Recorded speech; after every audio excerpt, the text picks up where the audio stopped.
பிட்டலிஞ்சய பண்டார் ஸ்ரீ டமான்சராவில் உள்ள அடுக்குமாடி குடியிருப்பில் 36 வயது ஆடவர் 20 முறை கத்தியால் குத்தப்பட்டு படுகொலை செய்யப்பட்ட சம்பவம் தொடர்பில் 3 கைதாகியுள்ளனர்.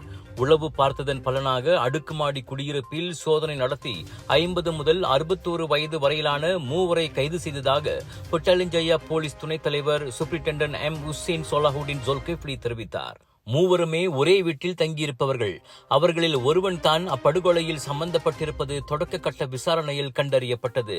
ஃப்ரீலான்ஸ் உட்கட்டமைப்பு வடிவமைப்பாளரான ஆடவரின் வீட்டுக்கு கொள்ளையடிக்கச் சென்றவன் அந்த சமயம் பார்த்து அவ்வாடவர் திரும்பி வந்ததால் அவருடன் கை கலந்துள்ளான்.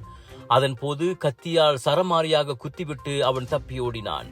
போதைப் பொருள் குற்றம் உட்பட மொத்தமாக 23 குற்றப்பதிவுகளை கொண்ட 3 விசாரணைக்காக 6 நாட்கள் தடுத்து வைக்கப்பட்டுள்ளனர்.